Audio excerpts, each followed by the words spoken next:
e eu começaria por me apresentar, para quem não me conhece ainda.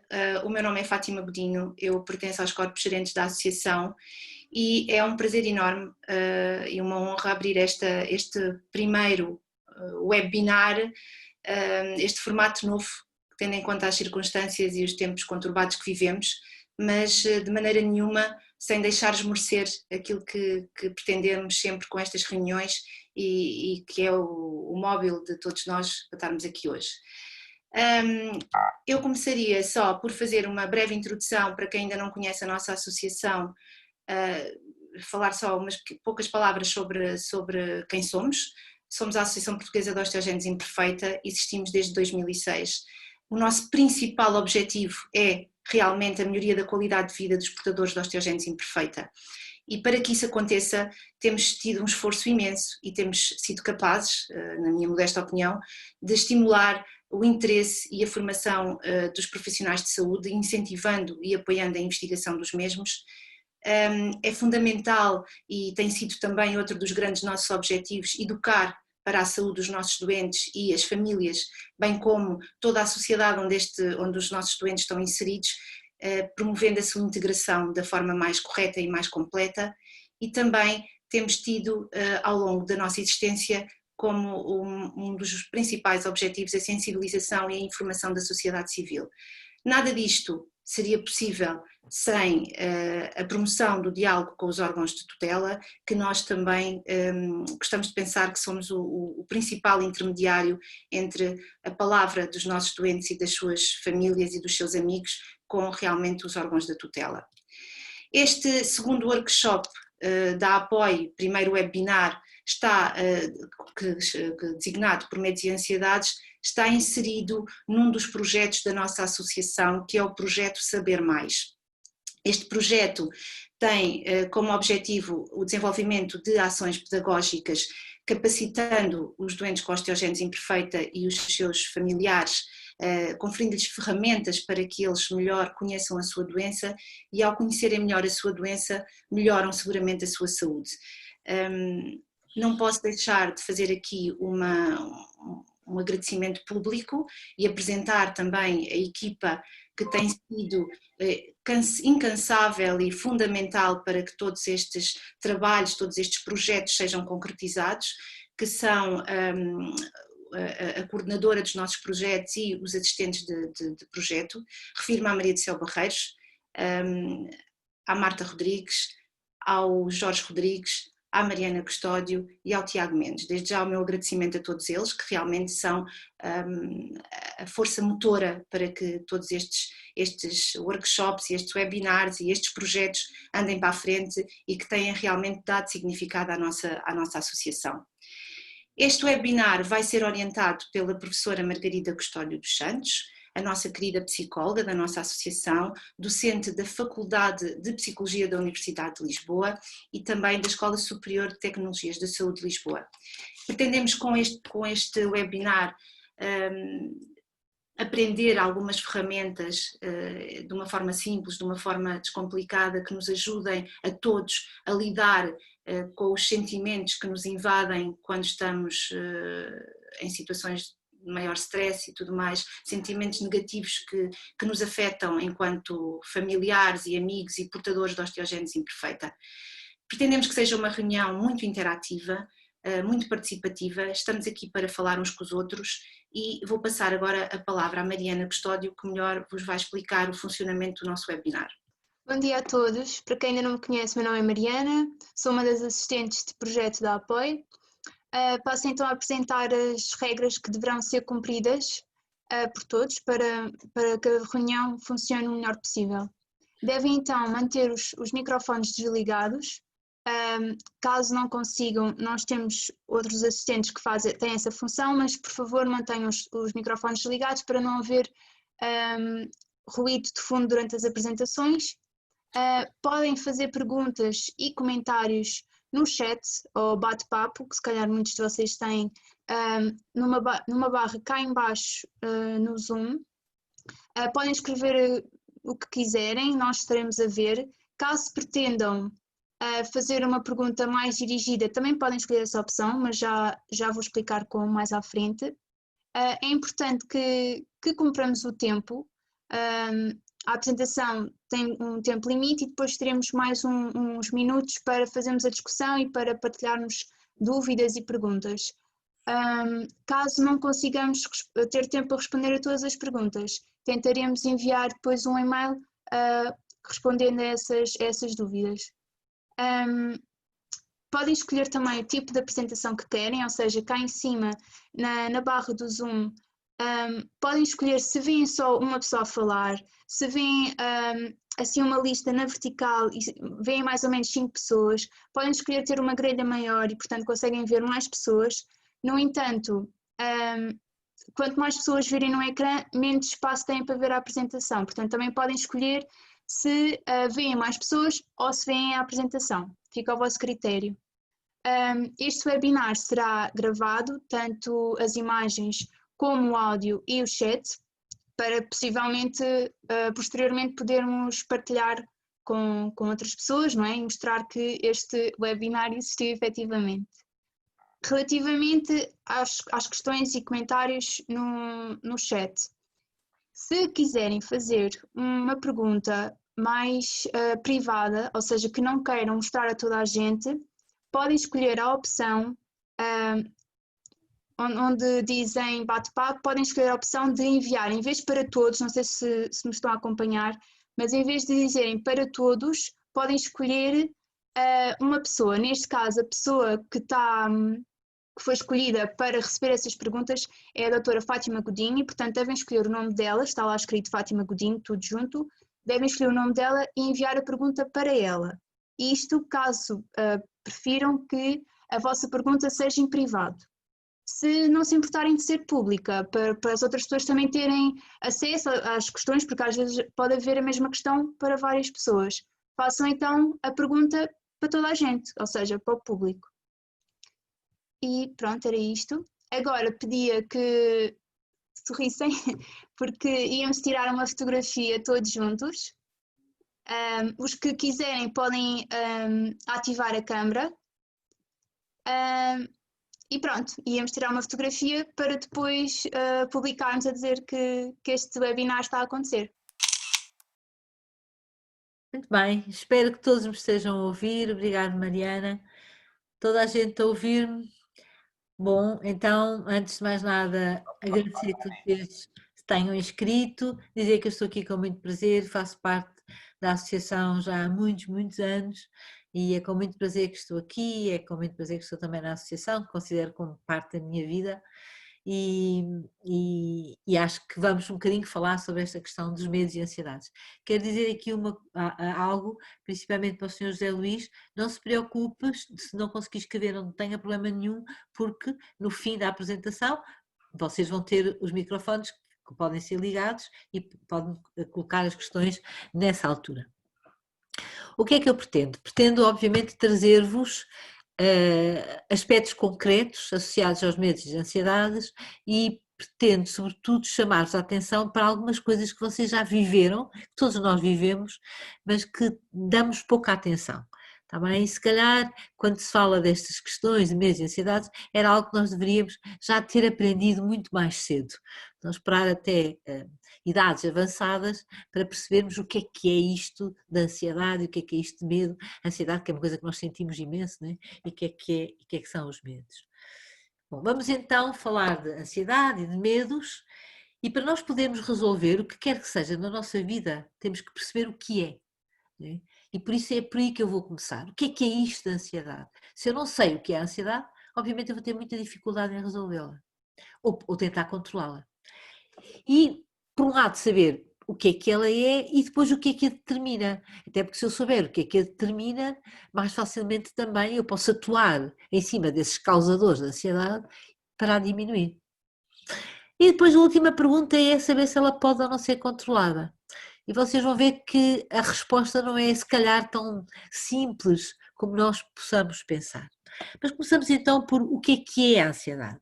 Essa é a primeira pergunta. O que é a ansiedade e como é que ela se relaciona com medos? Qual é que é esta relação entre ansiedade e medos?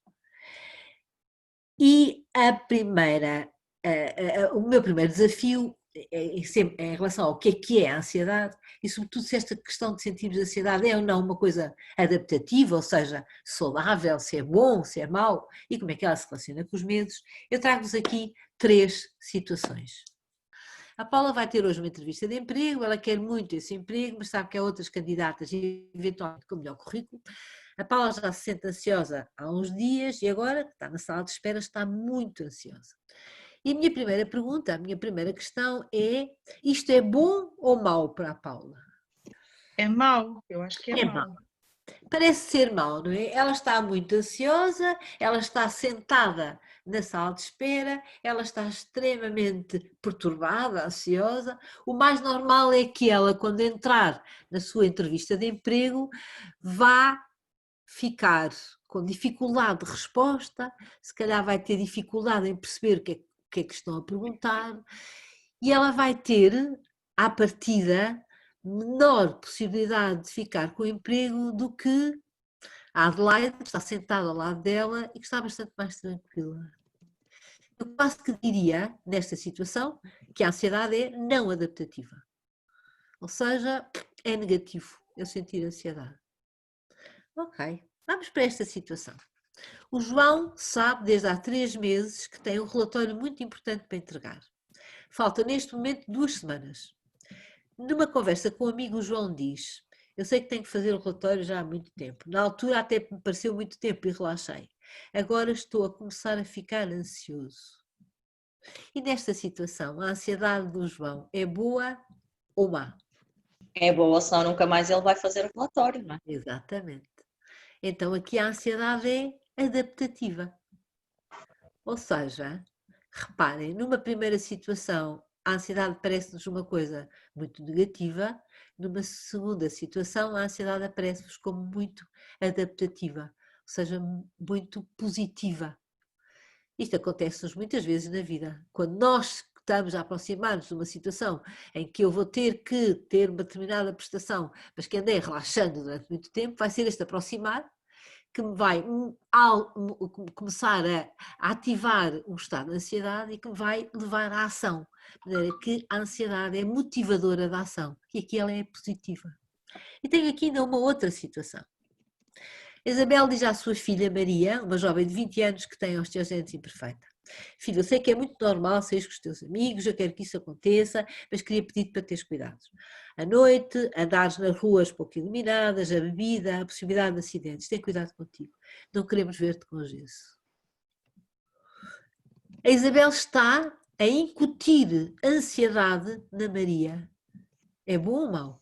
Talvez esteja a fazer bem porque está-lhe a passar sentido de responsabilidade. Muito bem. Aqui, a Isabel, se fizer isto de uma forma correta, se não fizer isto de uma forma intrusiva, a toda hora, ela está a fazer com que a Maria, a partir de agora, numa situação em que ela esteja à noite, às escuras, ou quando entrar num carro, ela tenha quase como um sinal, em termos de memória, né? Vai ativar qualquer coisa e ela vai ouvir a mãe dizer: é noite, é o carro, cuidado. Ou seja, Maria começa a associar determinadas situações com algo que te pode trazer, que te deve trazer ansiedade, que te deve trazer algum medo. Nós já iremos falar melhor sobre isto. Então, destes 3 casos que nós aqui temos, poderemos dizer então que a ansiedade parece ser positiva, mas há algumas situações em que isso não acontece. Tá bom? E esta é a primeira mensagem que eu vos quero dizer, que eu vos quero deixar. A ansiedade tem aspectos muito positivos. A ansiedade, e nós veremos isso com mais cuidado aqui um bocadinho, é uma reação adaptativa do nosso organismo, porque nos permite, nos motiva para resolver situações ou nos permite perceber quais são as situações que são perigosas. E por isso ela é adaptativa. Ter ansiedade é bom. A não ser que seja a ansiedade da Paula. Então aí passamos a ser mau. E a grande pergunta é: como é que eu sei que uma coisa é boa e que uma coisa é má? Fiquem, por favor, reservem isto, nós iremos responder a isto daqui um bocadinho. Estamos a falar de ansiedade e eu queria não apenas falarmos de uma forma muito abstrata, não é? Queria concretizar e queria que dessemos aqui um passinho para percebermos porque é que nós temos ansiedade. É esta pergunta do que é e porque é que nós a temos. Bom, nós temos-la porque nós temos estruturas cerebrais, eu não vos vou dar uma aula de neuroanatomia, mas eu acho que eu não poderia falar-vos de ansiedade sem vos falar um bocadinho do que nos acontece, porque é que nós a temos. E nós temos a ansiedade porque nós temos estruturas cerebrais que são responsáveis por ela. A ansiedade não é nada que seja imaginado pelas pessoas, a ansiedade é uma reação neurológica, é uma reação que tem a ver com o funcionamento neurológico e que depois vai ter repercussões em termos fisiológicos. Só para vos dar uma ideia, isto tudo se passa aqui, por mais curioso que vos pareça, passa sobretudo aqui no cérebro e nestas estruturas pequeninas que aqui veem. E isto é muito rápido perceber. Nós temos aqui uma coisa que se chama tálamo. O tálamo vai receber uma série de informações, está bem? Esta estrutura cerebral aqui, vai passar ao córtex, principalmente esta areazinha aqui à frente do nosso cérebro, aqui na nossa testa, que é o córtex frontal. É aqui que as mensagens que o cérebro vai ouvir vão ser descodificadas e é aqui que nós vamos, o córtex vai dizer, cuidado que isto é uma situação de ansiedade. O córtex vai passar para a amígdala, que é esta estrutura pequenina que aqui está, que é o nosso centro emocional em termos neurológicos, em termos de funcionamento do nosso corpo, e vai ser aqui na amígdala que vai ativar o nosso medo.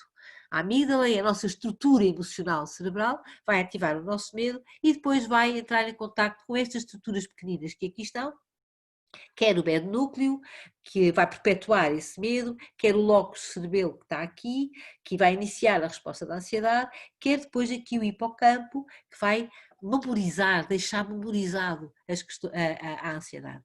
Vai ser então aqui que se vai processar a ansiedade, que depois vai ser que depois vai ativar quer o nosso sistema nervoso, quer a parte fisiológica, quer a parte simpática, pondo-nos aí com as hormonas da ansiedade, tudo a atuar. Então nós temos estruturas cerebrais que são responsáveis pela resposta da ansiedade.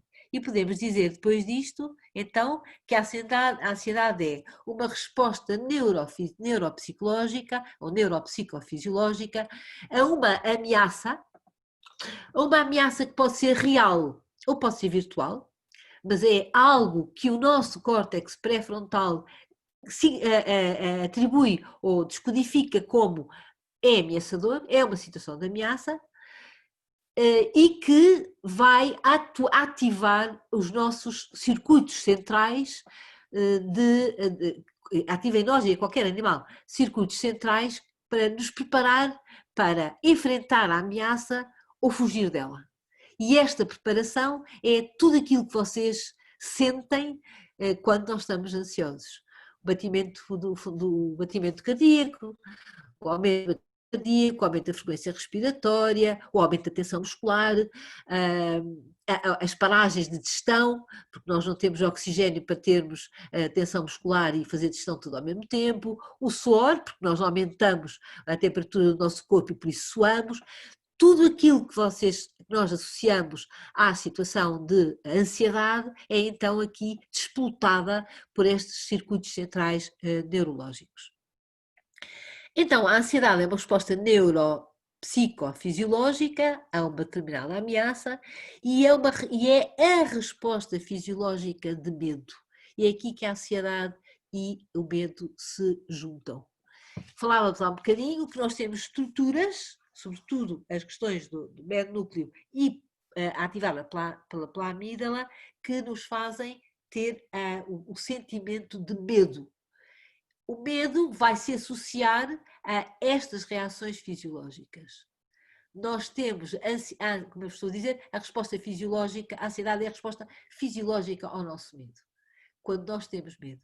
Nós temos alguns medos que são medos de espécie, são medos que estão na nossa memória de espécie e por isso caminham connosco em termos de aprendizagem de espécie, o medo do fogo, por exemplo. E temos outros medos que vamos aprendendo durante a nossa vida e que vão ficando guardados no hipocampo e que depois nós vamos ou ativá-los ou nem é preciso que eles estejam presentes, basta nós pensarmos sobre eles e vamos então ativar a nossa reação de ansiedade. Mais ainda, nós podemos até nem viver esses medos, basta vermos outros viver os medos. E temos aqui uma aprendizagem vicariante. Eu não tenho medo do Covid porque eu nunca o vivi, mas eu já vi que isto é uma situação complicada, porque eu tenho uma série de informação que me leva a ter esse medo. E eu vou então aprender os medos. Há muitos medos que nós aprendemos de uma forma vicariante. Não temos forçosamente que os viver. E ter medo é bom. Ter medo é, mais uma vez, também adaptativo. É por termos medo que andamos mais tapados agora do confinamento. Não é? É por termos medo que eu não vou para dentro de uma jaula de um leão. É por termos medo que eu não me atiro em situações que eu sei à partida que tenho menos probabilidade de resolver. Bom, passemos então à frente e temos aqui as duas diferenças entre o medo e a ansiedade. O medo é a resposta a uma ameaça muito objetiva, muito concreta, o medo do ratinho. A ansiedade é a resposta fisiológica que vai ficar perpetuada associada àquilo que causou medo. O medo de pensar no ratinho. Tá bom? A ansiedade é mais transversal, o medo é mais objetivo. Eu dizia-vos, podíamos falar imenso tempo sobre medos. Há medos que são medos em termos de desenvolvimento. Nós temos mais medos, determinados tipos de medos quando somos mais pequenos. À medida que vamos caminhando em termos do nosso desenvolvimento, nós vamos tendo outro tipo de medos. Né? Quanto mais vamos abrindo o nosso conhecimento, também mais medos temos, porque mais conhecemos possibilidades de ameaça. O medo é também, obviamente, associado à ameaça. Ora bem, então agora estamos prontos para responder à questão de se a ansiedade é uma resposta adaptativa ou não. E vemos isto aqui e podemos dizer que sim. O João, agora estou a começar a ficar ansioso e por isso vou. Então aqui parece adaptativa. Um senhor, nos princípios dos anos 30, 1930, que estudou isto de uma forma... foi a primeira vez, foi um dos primeiros autores a estudar isto de uma forma científica e chegou à conclusão de que nós temos uma sabedoria do corpo, eu chamo-lhe do wisdom of the body, uma sabedoria do nosso corpo que faz com que nós, numa situação de ameaça, ou nos preparemos para lutar com ela, ou nos preparemos para fugir dela. Há um momento em que fazemos uma coisa que se chama freezing, podemos mesmo ficar em choque, e depois ou lutamos ou fugimos. Esta é a nossa resposta de ansiedade. É por haver ansiedade que eu ou luto ou fujo. Às vezes, a melhor resposta a uma situação é fugir dela, porque eu não estou preparado para a ter. Eu não vou lá para fora com 0 graus negativos e biquíni. Eu não me atiro a um lobo. Eu fujo. Muitas vezes na nossa vida não fazemos isto. Atiramos-nos a situações que não deveríamos atirar. Não temos ansiedade suficiente ou não nos damos tempo suficiente para pensar se é para lutar ou se é para fugir naquele momento. E o Kahneman disse-nos mesmo o seguinte: quando o organismo percebe uma ameaça, reage rapidamente via sistema nervoso autónomo e sistema endócrino, aumentando o seu estado de excitação e de motivação, preparando-se para atacar e para fugir. Isto não é exclusivo do ser humano, isto é de todos os animais. Os animais têm exatamente a mesma reação que nós, né? Ou atacam ou fogem. Às vezes muito mais rapidamente, porque nós temos depois outras estruturas de racionalidade que nos fazem pensar e às vezes pensar mais, mas têm exatamente a mesma reação que nós. Bom, então, sim, é adaptativo. Ainda bem que eu tenho ansiedade. No entanto, também vos trago aqui uma imagem onde está claro todas as alterações que nós temos quando estamos ansiosos. E nunca mais acabam. Olha, temos aqui em termos cerebrais, uma situação de menos funcionamento cerebral. Por exemplo, temos uma diminuição da acuidade cognitiva, ou seja, nós funcionamos com menos concentração quando estamos ansiosos. Temos ataques de pânico, dores de cabeça, ficamos mais irritados, a ansiedade está associada à depressão, temos problemas cardíacos e problemas respiratórios, e temos problemas no estômago, e temos uma coisa que se chama cólon irritável, que não tem graça nenhuma. Temos uma perda de líbido, menos vontade ou menos motivação para relações sexuais. Temos extrema fadiga, temos um aumento de pressão arterial, temos dores musculares. Nossa, quem é que quer ter isto tudo? Ter ansiedade, enfim, afinal de contas não é assim tão positivo, tão adaptativo. Eu até posso depois acrescentar mais. A ansiedade leva-nos a fugas desnecessárias, diminuindo oportunidades. Eu, quando estou demasiadamente ansiosa, eu não saio. A Paula tem grandes probabilidades de, se calhar, sair da sala de espera para poder não estar tão ansiosa. Nós fugimos de oportunidades por ansiedade. Uma pessoa com ansiedade social, um jovem com ansiedade social, vai menos a situações sociais. E quanto ele menos estiver em relações sociais, menos competências sociais desenvolve. Então ele vai fugir. Se calhar a Paula, que está sentada na sala de espera, é capaz de fugir da situação de uma oportunidade de emprego porque está demasiadamente ansiosa. Então, estas fugas nem sempre são fugas adaptativas. Para além disso, eu, quando estou muito ansiosa, fico de tal maneira ativada em termos de funcionamento fisiológico, estou tão ativada, o meu oxigênio é preciso para tanta zona do meu corpo, que também me diminui a minha capacidade cognitiva e torna-me menos atenta, menos concentrada. Isto não é positivo. Mas aumenta comportamentos de risco. Quando eu vivo muito ansiosa, a probabilidade de eu aumentar tabagismo, alcoolismo, aumenta também. Isto também não é nada positivo. Aumenta ainda para mais a minha impulsividade e a minha agressividade. A ansiedade é uma das grandes responsáveis por aumentos de respostas impulsivas, ou seja, diminui a qualidade de vida. Então, cá está.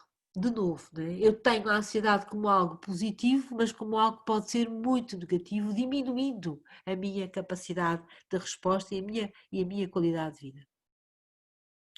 Ora bem, então se calhar o melhor mesmo é nós começarmos a pensar se é possível diminuir a ansiedade ou controlar a ansiedade ou colocar a ansiedade a níveis que sejam níveis adaptativos.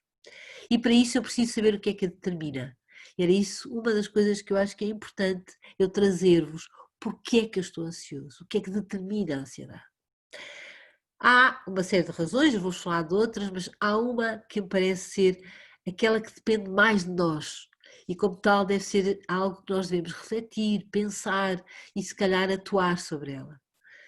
E isso vem-nos de uma perspectiva que é a minha perspectiva da psicologia, que é uma perspectiva cognitivo-comportamental. E esta perspectiva diz o seguinte, diz que o meu comportamento, as minhas reações, entre elas as minhas reações emocionais, o meu comportamento é mediado, ou seja, é determinado pela maneira como eu penso as coisas, ou seja, pelas representações cognitivas da pessoa. Então, a forma como nós reagimos, as nossas emoções, os nossos comportamentos estão associados, dependem dos nossos pensamentos, das nossas crenças. Quando eu vou, e por mais estranho que vos pareça, é muito raro, é quase impossível, que eu esteja perante uma situação que eu não tenha pensamentos que lhes são associados.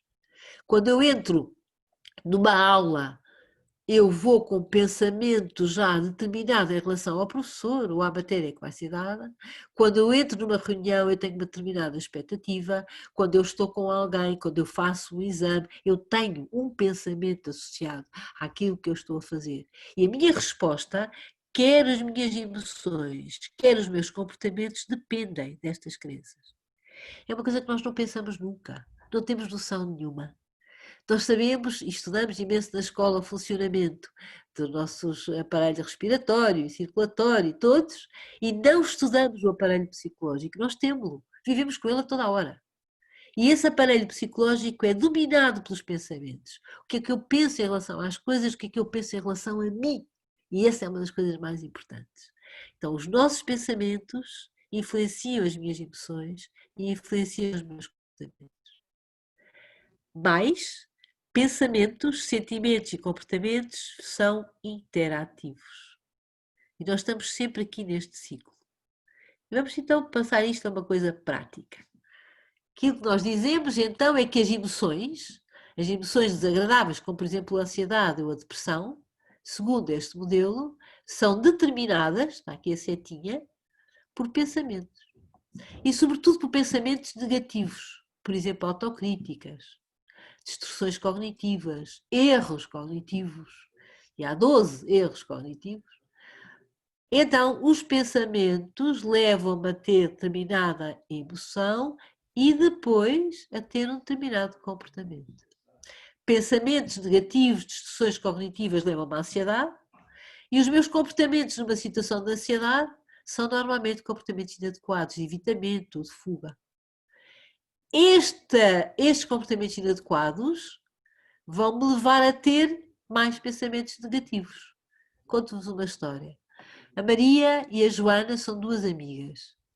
A Maria é uma jovem muito introvertida, é uma jovem que tem uma péssima opinião sobre si, sobre as suas competências sociais. A Joana não, a Joana pensa que é uma vida normal e que se dá bem com os outros, que, enfim, há saídas que correm bem, outras que correm menos bem. Ora bem, estas duas jovens têm pensamentos diferentes em relação a si. Numa situação em que, agora, no fim do ano, há uma reunião, sem Covid, há uma reunião, há uma situação social, a Joana vai dizer à Maria, daí temos de ter uma festa, vem-te embora, e a Maria vai dizer, não vou, é uma chatice, não acontece, vou para lá, não vou sentir bem, anda lá, vem daí, vem comigo. Bom, quando chegam à situação da reunião, a Joana vai contente e feliz porque vai interagir com os outros, a Maria vai ansiosa. E porque a Maria está ansiosa, ela vai ter determinados comportamentos. Por exemplo, vai falar menos. Por exemplo, vai ficar mais excluída, não é? Por exemplo, vai estar sempre a pensar que os outros estão a falar sobre ela ou a pensar sobre ela. E é evidente que esta saída vai correr de forma diferente à Maria e à Joana. A Joana é capaz de sair de lá e dizer que foi muito engraçado, muito simpática a saída, e a Maria vai sair a dizer, eu bem dizia que eu não devia ter vindo. E isto vai fazer com que os meus pensamentos tenham os negativos. E ela vai entrar neste ciclo. E nós entramos muitas vezes neste ciclo. Eu penso mal sobre uma pessoa, eu penso mal sobre o funcionamento de uma coisa, e quando vou para a situação, eu já levo uma emoção que está associada. E o meu comportamento vai ser o comportamento de observar tudo quanto é mau e diminuir tudo o que é bom. E vou sair de lá a reforçar o meu pensamento. E nós andamos nisto.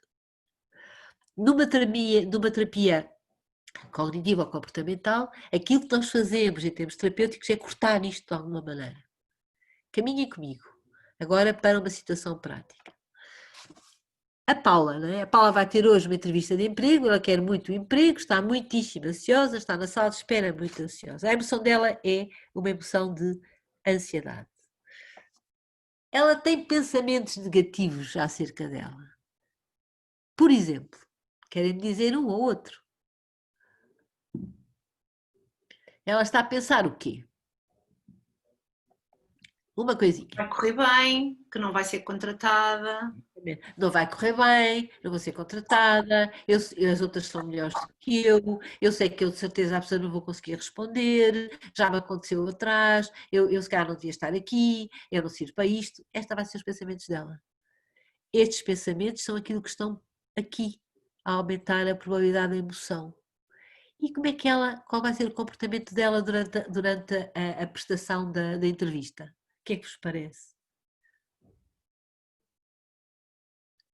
Ela vai sentar-se em frente ao entrevistador e vai Não saber dizer o que há de dizerem. Se calhar nem sequer vai saber dizer o nome dela. E Ela vai estar começar. Força, força. E vai estar atrapalhada com cada pergunta que lhe fizerem. Exatamente. Ela vai ficar atrapalhada, ela não vai perceber a pergunta, ela vai conseguir ter grandes dificuldades de responder. Ou seja, a probabilidade da Paula vir a ser contratada é pequena. E a Paula vai sair de lá a dizer, eu já sabia que eu não sabia para aquilo. No entanto, podemos pôr isto de outra maneira. A Paula vai ter hoje a mesma entrevista de emprego, ela já anda ansiosa há uns dias, agora está na sala de espera, mas ela, embora continue ansiosa, nada a faz sentir-se assim muito mal. Ela está confiante. Quais serão os pensamentos dela? Ela agora está confiante. Os pensamentos serão os negativos, de que nós falávamos há um bocadinho. Então, se ela está confiante, ela está tranquila e acredita que vai conseguir ficar com esse emprego. Pronto, ela Uma vez- tem um pensamento em relação a ela de atribuição da competência. As outras são boas, mas eu também não sou má. Eu se calhar vou conseguir falar. Eu até sei disto. Eu estou motivada, as coisas vão correr bem. É natural que o seu comportamento nesta prestação seja um comportamento positivo. Seja um comportamento mais relaxado, seja um comportamento é que até ela pode dizer, olha, agora não percebi a sua pergunta, quero-me repetir.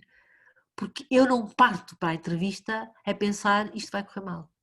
Eu parto para a entrevista a pensar isto vai correr tão bem quanto possível. Ora bem, então parece que fica claro para nós que os pensamentos determinam as minhas emoções. E se eu quero agir na minha ansiedade, eu tenho forçosamente que agir nos meus pensamentos. Eu não sei quantas vezes é que vocês se sentaram a pensar porque é que eu estou ansiosa, que pensamentos é que eu tenho atrás, qual é que é a ameaça que está por trás da ansiedade, da minha ansiedade, e sobretudo porque é que eu estou a sentir isto como uma ameaça. Quando vocês fizerem isto, vão chegar à bactéria, vão chegar àquilo que precisa ser mudado. Isto é um esforço que nós temos que fazer. O que pensamos acerca de nós, sobretudo da nossa capacidade para lidar com a ameaça e dos nossos recursos para lidar com a ameaça, o que pensamos em relação à ameaça e, sobretudo, se a maximizamos ou se a conseguimos relativizar, e o que aprendemos dos comportamentos que nós fomos tido ao longo da nossa vida, estas três coisas unidas vão aumentar ou não a ansiedade. Estão associadas à ansiedade. A ansiedade é realmente uma reação neuropsicofisiológica, mas como nós dissemos até agora, ela vai ser descodificada no córtex frontal. E esta descodificação é feita através daquilo que eu tenho como pensamentos para descodificar. Cada um de nós descodifica de forma diferente. E descodificar de acordo com aquilo que pensa. E sobretudo, e este é um aspecto muito importante, daquilo que pensa sobre si e sobre a própria ameaça. Isto fica por aqui? Não, não fica só por aqui, não é? Isto não fica só por aqui. É evidente que a ameaça não depende apenas disto. E há uma série de outros fatores que são fatores importantes. Nós sabemos, por exemplo, que há fatores genéticos. Nós sabemos que nós temos, o nosso funcionamento neurológico tem também é também determinado, tem uma influência também de fatores genéticos. Sabemos, por exemplo, que há maior probabilidade de alguém estar mais sensível, uma amígdala mais sensível, quando tem pais que também são ansiosos, sabemos disto. Mas é pequenino, está bem? Não é uma causalidade direta. Sabemos que temos depois fatores de funcionamento fisiológico. Há pessoas que têm realmente uma maior sensibilidade no funcionamento neurológico e sabemos, por exemplo, alterações hormonais nos tornam mais sensíveis. Depende muito da aprendizagem e aqui a aprendizagem é muito importante porque há uma modelagem dos nossos educadores, especialmente dos pais. Os pais não passam ansiedade, podem passá-la um bocadinho geneticamente, mas os pais passam a forma como lidam com a ansiedade. E isto é o que nós passamos aos nossos filhos. Como é que eu lidei com aquela situação? Se eu lidei com ela de uma forma descontrolada, e então aquilo que a criança aprende é que a ansiedade existe e não tem maneira de controle, pelo contrário, eu tive uma atitude positiva e lidei com a situação de ameaça. Eu estou neste momento a trabalhar com sobreviventes de cancro. Jovens sobreviventes de cancro pediátrico. E é muito engraçado porque isto aparece, é interessante, aparece continuamente. Os meus pais passaram-me uma situação grave em relação àquilo que estava a passar comigo. Eu, no preciso momento, estou a trabalhar com irmãos. Meus pais passaram que aquilo que estava a acontecer com o meu irmão era uma coisa ansiogénica, era difícil, mas passaram ao mesmo tempo uma ideia positiva em relação à probabilidade disto não ser o fim nem da vida do meu irmão, nem da vida da minha família. Este aspecto é importante. E até vos digo mais. E aqueles irmãos que não souberam nada viveram de uma forma muito mais ansiosa, porque imaginaram tudo. Por isso, este conhecimento associado à resolução positiva aumenta a probabilidade de nós termos menos ansiedade no futuro. A nossa história passada também, sobretudo se nós já aproveitamos, porque nós já tivemos situações em que conseguimos controlar de alguma maneira a ansiedade. Então, no nosso hipocampo, não poderá estar apenas as situações de ansiedade, mas também a forma como nós a resolvemos. E a forma como nós resolvemos a ansiedade pode até aumentar a atribuição que eu me dou a mim própria, eu pensar sobre mim como alguém que é capaz de ansiedade. Mas tu sabes que consegues controlar. Sim, Margarida, tu já estiveste em situações semelhantes a esta. E se calhar não é assim tão grave como tu imaginas. Não é? Porque tu conseguiste ter formas de lidar com ela. Depois também, obviamente, o contexto, os nossos recursos e as circunstâncias da nossa vida, obviamente, também aumenta ou diminui a nossa vulnerabilidade à ansiedade. E extremamente importante são os esforços para lidar com as situações. Aristóteles, que foi a primeira pessoa que falou da felicidade, tem uma teoria sobre felicidade, dizia uma coisa muito importante, e o senhor já dizia isto há muito tempo: ser feliz não é fácil. Controlarmos a ansiedade também não. Envolve esforço. E quando eu fico apenas na situação de ansiedade, é evidente que é muito dificilmente eu irei controlar.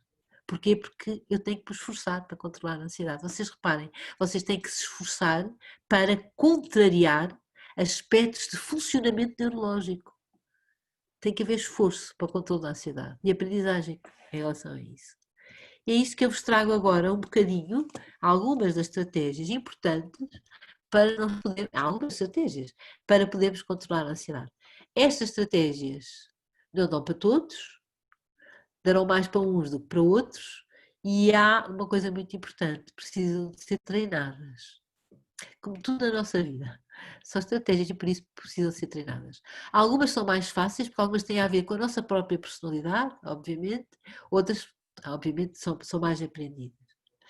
Então, nós podemos controlar a nossa ansiedade, eu devo controlar a minha ansiedade. Eu trago-vos aqui o controle psicológico, mas também vos quero dizer o seguinte: quando a ansiedade é muito grande, ela deve ser controlada, seja por que forma for. E o medicamento é muito positivo. Por isso, sim, quando eu sinto que eu não consigo fazer um controle psicológico da minha ansiedade, eu devo utilizar meios químicos que me ajudem a controlar a ansiedade. Para que, ao mesmo tempo que eu estou a utilizar, eu esteja também a utilizar algumas das estratégias que eu vos vou falar.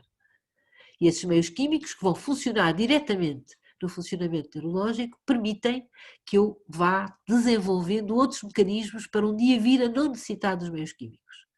Mas eu não sou de forma nenhuma avessa à utilização de psicofármacos nas situações em que eles devem ser utilizados. Até porque, e mais uma vez volto ao hipocampo, nós ficamos com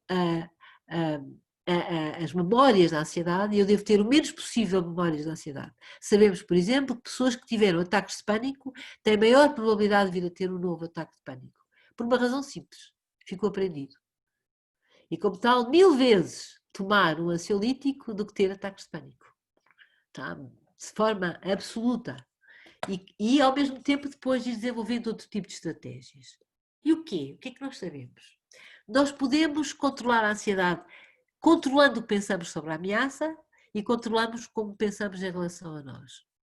Sempre que nós conseguirmos não catastrofizar a ameaça, não nos deixando enredar apenas, exclusivamente nos aspectos mais negativos, eu tenho maior probabilidade de me sentir ansiosa. Eu não vos estou a dizer para sermos realistas em relação à ameaça, porque então aí o leão come-nos, não é? Agora, eu não a posso é catastrofizar. E essa é uma tendência enorme que nós temos. Catastrofizamos. vivemos com bombas ao nosso lado e catastrofizamos as situações. As situações difíceis nós temos tendência para catastrofizar. Quando conseguimos fazer, e olha, isto há cursos para se fazer isto, aquilo que eu vou dizer a seguir. Quando conseguimos tornar a ameaça mais compreensível, ou seja, quando conseguimos pegar na ameaça e dizer assim, muito bem, tens aqui um problema sério, de que forma é que tu podes dividir? Eu costumo sempre dizer aos meus alunos, nós não conseguimos comer uma vaca inteira, mas conseguimos comê-la em bifes. Quando nós conseguimos pegar na ameaça e transformá-la em bifes e não em vacas inteiras, nós diminuímos o poder da ameaça e por isso diminuímos a possibilidade de estar ansiosos. E como eu vos digo, há cursos para isto. Quando isto é uma coisa muito importante, quando aceitamos viver com algum grau de ameaça, há uma terapia que é a terapia da aceitação, é uma terapia que durante muito tempo esteve esquecida e hoje fala-se cada vez mais nela, vai ser mesmo uma terapia de terceira geração, que é nós temos que aceitar situações da nossa vida, temos que aceitar viver com alguma dor, temos que aceitar viver com ansiedade, temos que aceitar viver com medo, temos que aceitar viver com alguma depressão. Sobretudo, nós não podemos estar ansiosos por ter ansiedade. E temos aqui então a terapia da aceitação. Estou assim, vivo um bocado ansiosa, sou uma pessoa que tem um campo mais ansioso, eu já sei disso, aceito viver de alguma maneira com isso e vou tentar controlar.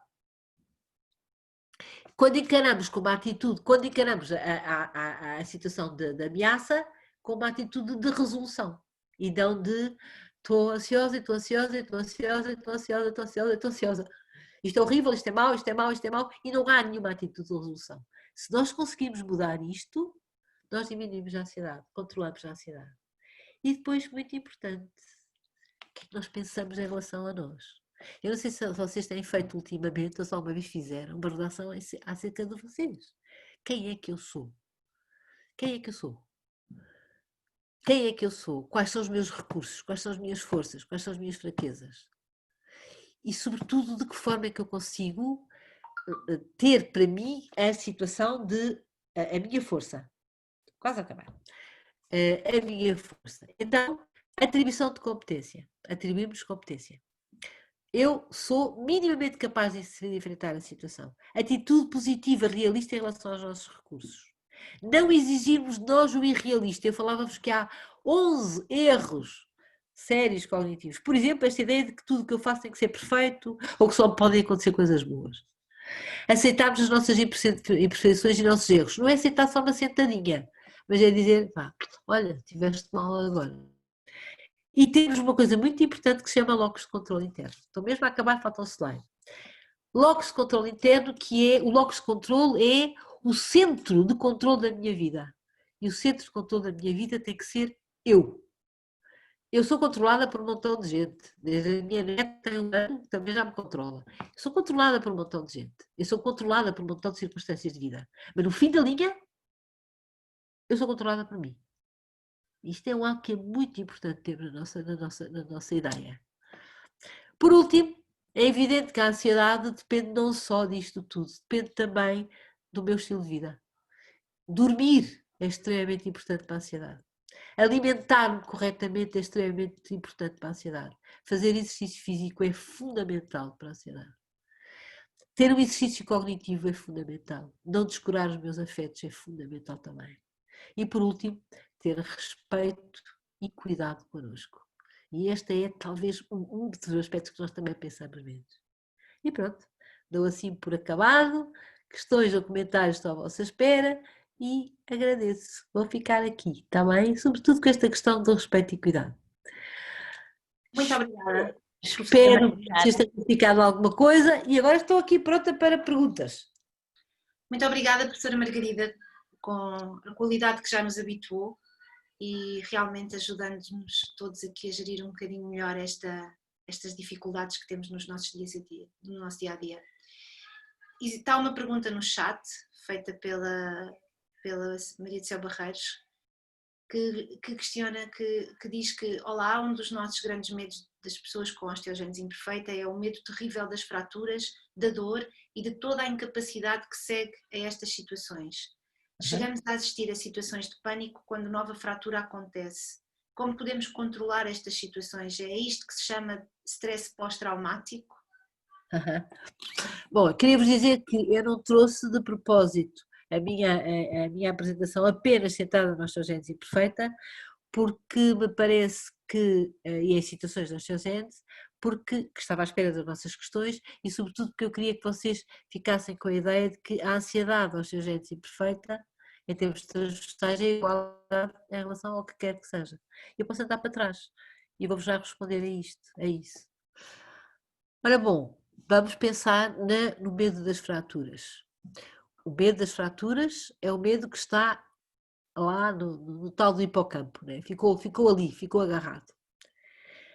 O medo da fratura é o medo da dor, é o medo da dor continuada, é o medo do aumento da dor quando está ligado à cirurgia. Este medo é o medo que tem que ser forçosamente aceitado. Sim, é normal que eu tenha medo. Toda a gente tem medo de dor. E como tal é normal que eu tenha medo.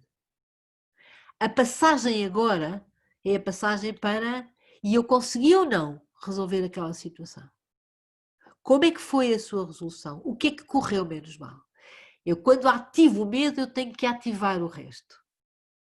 Mas eu tenho que ativar o que eu aprendi sobre a resolução dessas situações. Não apenas as minhas aprendizagens, mas as aprendizagens possíveis do outro. Temos situações de stress pós-traumático, sim.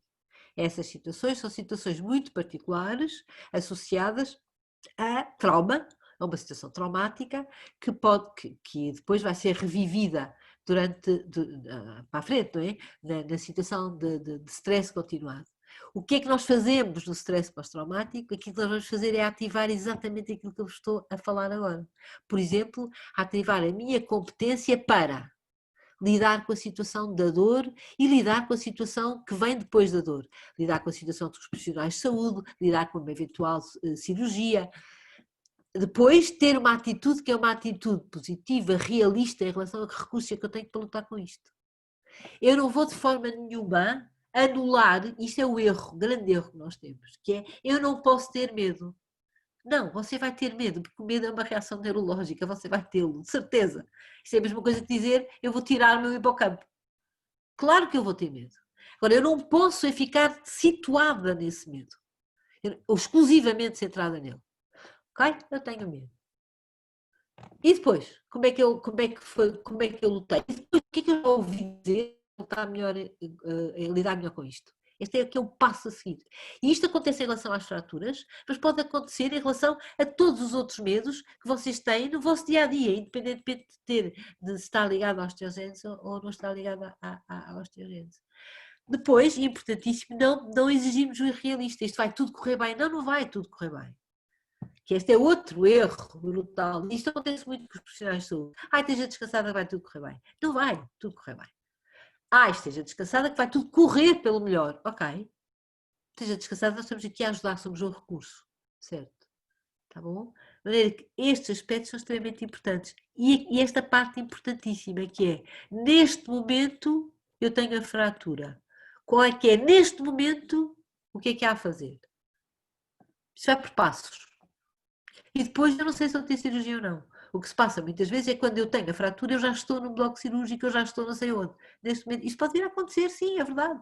Neste momento eu tenho a fratura. A atuação é agora. E depois que recursos é que eu tenho para que isto seja menos penoso? Será algo mais ou menos deste. Mas, como eu vos estava a dizer, por favor, não pensem que isto anula o medo. Porque não anula, não há nada que anule o medo. O medo é uma coisa que fica em memória.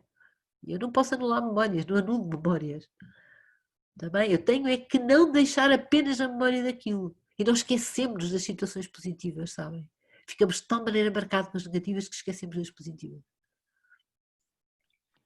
Mais eu fiz uma pergunta também, uma vez que não estão a aparecer mais perguntas no chat, mas gostava de perguntar antes disso se alguém quer fazer uma pergunta verbalmente. Eu só queria complementar ainda relativamente à resposta que a professora Margarida deu à minha pergunta, que então faz todo o sentido, e eu acho que aí é uma coisa que nós podemos ajudar todos muito mutuamente, daquilo que se depreende, faz todo o sentido que quando uma situação destas acontece, e vamos voltar aqui à questão agora da fratura, que a pessoa com osteogénese ou a pessoa que está a sofrer esse trauma se mentalize. Portanto, a tendência é delegar nos profissionais de saúde toda a responsabilidade de que agora me vão ajudar e me vão resolver o problema. Portanto, a pessoa tem que interiorizar que a própria pessoa faz parte do processo e a forma como encara tudo isto será meio caminho andado, digamos assim, para ajudar a ultrapassar a dificuldade e a ansiedade e todo o processo penoso que daí advém, certo? Absolutamente certo, nós temos que ter um locus de controle interno e mais, como eu vos dizia também antes, tem que haver esforços para lidar com as situações. Eu não posso delegar a ninguém que resolva as minhas situações de ansiedade. Olha, por várias razões. Uma delas é porque eu saio das situações sem ter ganho de competência nenhuma. Eu costumo dizer aos meus alunos, vocês podem resolver a vossa ansiedade, muito bem, copiando com o colega do lado. Agora, eu digo-vos uma coisa, se vocês copiam para o colega do lado, a probabilidade de vocês virem a ter ansiedade no próximo exame é muito grande, porque vocês não ganharam nenhuma competência. Se eu passo uma situação ansiogénica, uma fratura, não fiz nada para resolver a ansiedade que eu tenho associada à fratura e deleguei em outros, eu saio desta situação sem aprendizagem nenhuma. E a minha vida em relação à ansiedade tem que ser de aprendizagem. Que esforço é que eu fiz para resolver esta situação? Aprendizagem. Não posso de forma nenhuma. E depois também pensem no seguinte, aquilo que o profissional de saúde vai fazer, até aquilo que vos vai indicar para fazer, é aquilo que o profissional de saúde considera que deve ser feito. E será que é aquilo que é mais adequado para vocês? Dou-vos um exemplo. Muitas vezes fala-se, uma das maneiras de lidar com a ansiedade é com o relaxamento. Há pessoas para quem o relaxamento é extremamente ansiogénico. Não é para todos. O relaxamento é, sem dúvida, extremamente importante, porque é o regulador do meu funcionamento fisiológico, para alguns, mas outros, tentar relaxar é extraordinariamente ansiogénico. Preferem muito mais ativar-se, dar umas batidas numa bola de boxe ou dar uma corrida é muitíssimo mais, ajuda muito mais a lidar com a ansiedade do que o relaxamento. Mas não, aquilo que vai dizer o nosso profissional de saúde é relaxe. Fico muito mais ansiosa. Eu comecei a trabalhar, quando comecei a trabalhar, trabalhei numa maternidade. E era de rir, porque as mulheres estavam em situação, enfim, muito aflitas e muito ansiosas, a própria fisiologia do parto é ansiogénica, estavam muito ansiosas, e eu só ouvia dizer, mas relaxe, mas você tem que relaxar, relaxe. Só diz uma coisa dessas que não sabe nada. Porque relaxe, como é que eu relaxo no meio de uma situação em que eu estou quase em pânico? Relaxe, não. Se eu disser, olha, respire fundo, eu não estou a dizer relaxe, respire fundo, respire de forma audível, respire fundo, aí eu se calhar vou conseguir relaxar. Agora, o relaxo não serve para nada, só serve para aumentar. Há algumas pessoas que já de si normalmente relaxam, ok, estou a ouvir uma coisa que eu conheço, há outras que não serve, o relaxamento não serve. Por isso isto tem que ser pessoa a pessoa. Nós temos que nos conhecer.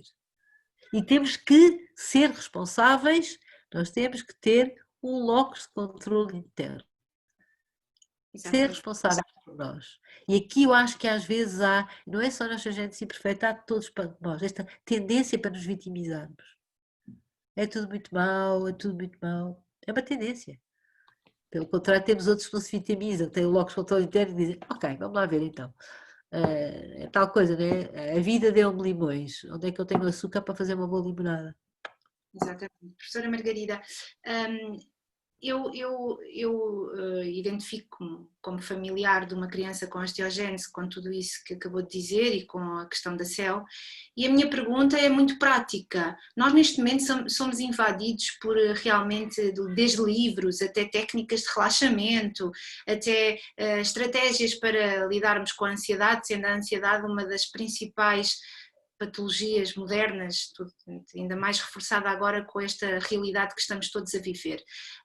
Mas em termos práticos, professora Margarida, o que é que aconselha a todos nós, enquanto utentes, enquanto doentes, enquanto familiares, para procurarmos ajuda no caso de todas as estratégias que nos são oferecidas não estarem a resultar? Acompanhamento psicológico, psiquiátrico, não descurando nunca a parte dos fármacos, como acabou de dizer, ou, enfim, temos uma resposta um bocadinho mais prática para todos nos orientarmos Então, também. a primeira coisa que eu aconselharia, no fim daquilo que estamos a falar, a primeira coisa que eu aconselharia era tentarmos aprender a perceber porque é que eu tenho ansiedade. Porquê que eu tenho ansiedade? Estou-me a sentir ansiosa. Porquê? Já vimos que a ansiedade tem por trás ameaças. Qual é que é a ameaça? Porquê que eu estou ansiosa? Nós não podemos procurar ajuda, vocês não procuram ajuda só porque têm uma coisa difusa de sintoma. Não é? Aqui é a mesma coisa. O que é que se passa comigo? Porquê é que eu estou ansiosa? Por um lado. Por outro lado, qual é que é a frequência em que eu estou ansiosa? Eu ando ansiosa há muito tempo. Já fiz esforço para lidar com ela e não consegui. Então aí a ajuda, a procura é uma procura de ajuda, sem dúvida alguma. Então eu vou ter que ir a alguém, vou ter que ter com alguém que me ajude a ultrapassar isto. Pode ser alguém, se eu me sinto que estou muito mal, que já fiz imensos esforços, já tentei tudo e não deu nada, que isto é muito disfuncional. Eu se calhar vou procurar uma ajuda psiquiátrica, ou então se calhar vou procurar uma ajuda psiquiátrica e psicológica, porque as duas coisas se complementam. Eu vou procurar ajuda. Mas antes de procurar ajuda, eu tenho coisas para fazer. Estávamos a falar que há uma série de... Eu podia-vos trazer 50 mil estratégias. A melhor estratégia é eu dizer o que é que dá comigo. O que é que dá comigo? Como digo, o relaxamento pode não servir. O que é que dá comigo? O que é que eu já fiz na minha vida em situações de ansiedade que serviu? Como é que eu escrevo o meu próprio livro de autoajuda? O que é que dá comigo? Olha, há coisas que são transversais. Por exemplo, nós sabemos que dormir é fundamental. Eu tenho que dormir quando estou ansioso. Não sei se é com medicamento ou sem medicamento, eu tenho que dormir, eu tenho que descansar. Eu tenho forçosamente que ativar-me. De uma maneira ou de outra eu tenho que me ativar. Tenho que me ativar fisicamente e tenho que me ativar psicologicamente. Em terceiro lugar, em situações de ansiedade que eu não consigo resolver, eu tenho que procurar uma distração. E uma distração é uma coisa ótima. Ótima para a ansiedade. Ótima. Vai desde ver uma série de televisão até fazer um jogo de Sudoku. O que vocês quiserem. Eu tenho que me ativar cognitivamente. E depois eu tenho que ter a noção do que é que eu penso em relação a mim para lidar com a situação ansiosa. Estas são, sinceramente, as estratégias que eu vos dou. Porque quando vocês vão para os livros de autoajuda, as coisas ou acabam aqui ou então acabam nas coisas mais mirabolantes, que eu não digo que não, de forma nenhuma, mas que vão todas acabar na mesma coisa, que é relaxe. Olha, por exemplo, temos o mindfulness neste momento, que é o relaxamento, que é uma coisa que nós já vimos a fazer há muito tempo, né? Que é tentar esvaziar a mente, através mais uma vez do relaxamento, tentar esvaziar a mente. Acho que sim, se isso dá para algumas pessoas, acho ótimo. Mas mais uma vez, quando esvaziar a mente, depois coloque lá dentro aspectos positivos em relação a si. Dê-se a si a possibilidade de resolver a situação de ansiedade. É um ponto que é muito importante. Não pense que vai viver uma vida sem ansiedade, porque não vai. Exato. A ansiedade pode realmente ajudar-nos. Eu peço desculpa mais uma vez por interromper a professora. Estamos a ultrapassar. A Margarida. Margarida, estamos a ultrapassar muito a hora que estava previsto o nosso webinar terminar. Claro que isto é um assunto que nos interessa a todos e que tem sempre uma discussão muito interessante e que nos ajuda a todos nós. Eu queria muito que mais alguém colocasse alguma questão, de um modo privado, de um modo público, como assim o entenderem. Uma situação prática, coloquem-me uma situação prática. Posso? Sim, força. Eu quero-vos dizer que sofro bastante de ansiedade. E penso que as pessoas que estão à nossa volta também a família, neste caso, também é muito importante. E eu cresci, eu já sou de outro tempo, já sou mais antiga, e eu cresci com uma mãe e com um pai que não sabiam lidar com esta doença e que achavam que eu fazia fraturas porque não tinha cuidado devido. E então foi-me incutido muito este sentimento de culpa. Caíste, partiste porque não tiveste cuidado, porque não te portaste bem, e isto foi uma infância, uma adolescência sempre assim. Portanto, também não saía de casa durante a adolescência porque era tudo muito perigoso,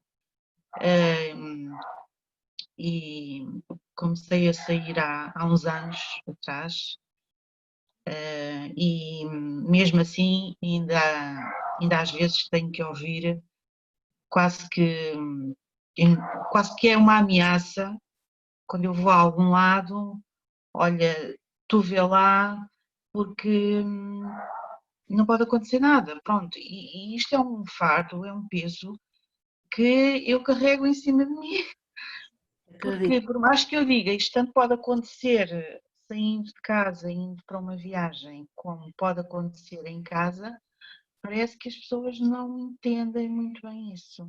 E pronto, não sei se isto acontece com outros, mas há um bocado este sentimento de culpabilizarem. Parece que também devido ao desconhecimento da doença, se calhar. E eu sofro bastante com isso e não tenho problemas nenhuns em dizer que eu sofro de ansiedade e comecei a sofrer de ansiedade ainda muito jovem e que, sei lá, aos 16 anos, 17, comecei a ter que tomar medicação. E ainda hoje tomo para a ansiedade. Ana, e eu consigo lhe dizer porquê. Repare, aquilo que aconteceu consigo foi desde muito pequenina, e não deve ter sido só em jovem que teve ansiedade, tenho a certeza absoluta que se fizermos uma história passada na sua infância, vai lá estar. Desde muito pequenina aprendeu as suas crenças, é de que o mundo é perigoso e eu não tenho competência nenhuma para lidar com esse perigoso, ou seja, tudo ficou uma ameaça e eu não tenho competência para lidar com essa ameaça. Foi isso que aprendeu. Nós podemos dizer que isso é uma das narrativas da sua vida. Nunca conseguiu fazer algo que se calhar deveria ter feito a partir dos 16 anos, mas ainda vai a tempo, que é autenticamente dar o grito de Ipiranga e dizer aos seus pais: meus caros, eu gosto muito de vocês, mas eu tenho um locus de controle interno, eu sou eu. Tornar-me independente. Eu sei que para uma pessoa com osteogénese imperfeita, que muitas vezes depois depende de uma situação de fratura dos outros, isto fica muito complicado. Mas os outros precisam de ser educados. Porque repare, também para os outros, eles têm como tarefa a sua ajuda. Tá bom? Os outros precisam de ser muitas vezes educados por nós. E não é por dependência que nós os educamos. Não é tornar-nos dependentes deles, que os educamos. E a nossa independência não tem que ser uma bufatada no outro. De forma alguma. Não tem que ser à estalada. Mas é extremamente importante. Repara, a Ana nunca se deu tempo para pensar que o mundo tem os seus perigos, que é perfeitamente possível que eu me vá fraturar, so what? E que eu tenho competência para, lidar com as situações das minhas fraturas e, 2, lidar também com os meus recursos, que são próprios. O que é que a Ana fez até agora? Isto é algo que também nos pode ajudar. A situação do químico é muito, como vos digo, é muito importante, eu o aconselho.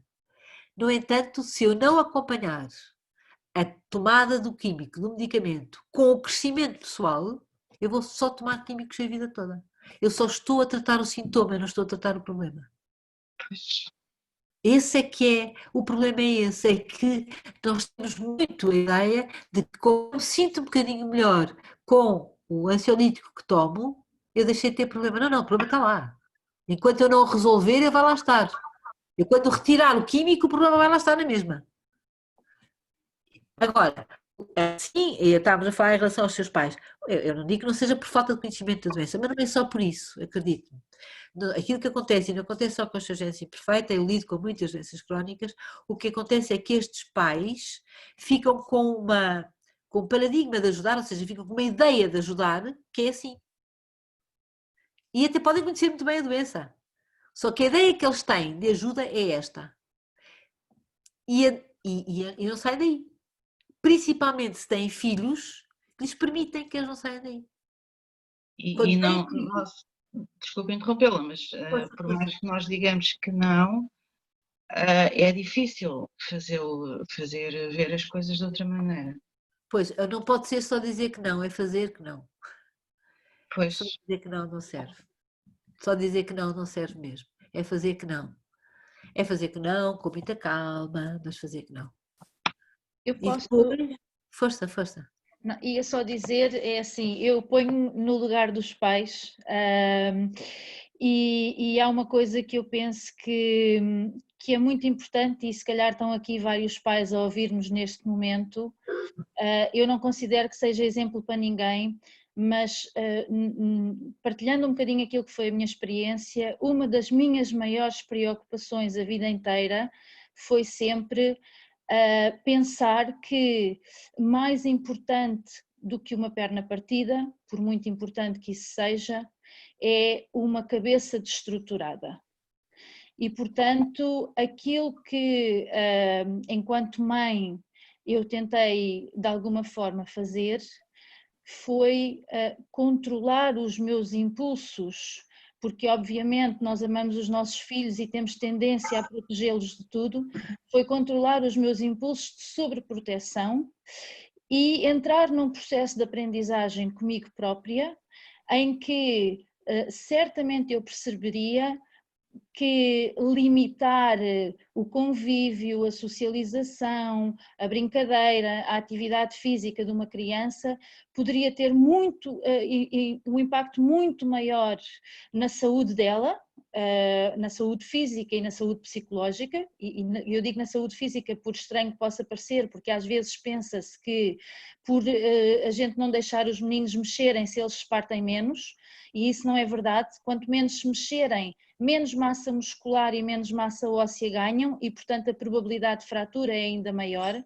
E, portanto, foi tentar um bocadinho gerir isso. E, portanto, aquilo que eu penso que é muito importante é nós pensarmos que isto é um problema, como a Ana dizia com toda a razão, que não é só da pessoa com osteogénese imperfeita, é um problema da família, e o processo de aprendizagem tem que ser global, não pode ser só da pessoa com osteogénese.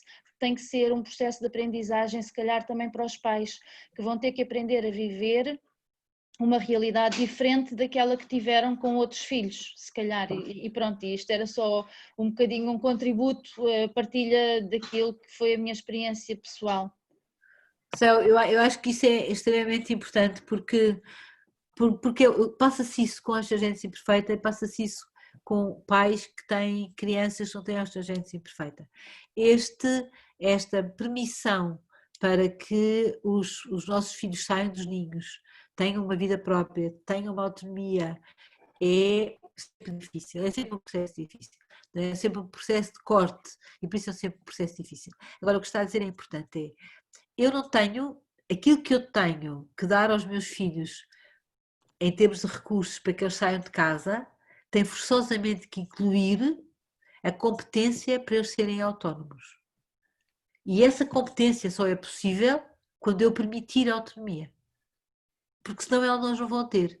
Eles, se calhar, vão sair de casa com apenas 6 ou 7 fraturas até aos 16, até aos 18 anos. Mas têm muito maior probabilidade de ter muito mais fraturas depois. Até por um lado. E por outro lado, tem muito menos probabilidade de ter escolhas acertadas, de ter uma boa qualidade de vida. Eu digo-vos uma coisa, eu se calhar troco umas fraturas por eu ser capaz de convencer a mim própria e viver eu própria com uma competência para ter uma vida autónoma, independente e a escolher aquilo que eu quero fazer na vida, verdadeiramente. Se calhar troco. Não é? E eu penso que isso é extremamente importante e tem muito a ver com aquilo que eu vos estava a dizer, a modelagem dos nossos educadores, especialmente dos pais. A nossa ansiedade é muito mediada por aquilo que foi trazido aos nossos pais, por aquilo que nos é trazido pelos nossos pais.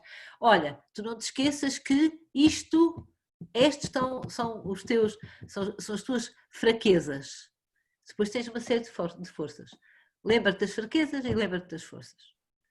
E ir dando esta autonomia, que tem que ser uma autonomia, obviamente, progressiva, mas forçosamente eu tenho que transformar um indivíduo preparado para a vida. Eu tenho que o transformar, tenho que o colocar como alguém preparado para a vida. Porque senão aquilo que nós temos é tal coisa, não é? A ansiedade é a ameaça. Este indivíduo vai viver numa ameaça permanente, constante, tudo é ameaçador.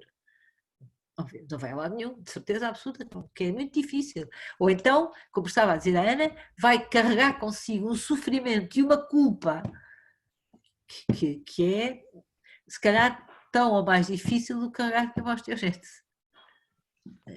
Se nós temos muitas situações, e eu já tive algumas experiências muito interessantes com pessoas que vêm aos congressos de osteogênese imperfeita e que vêm às reuniões e que tive a sorte de poder falar.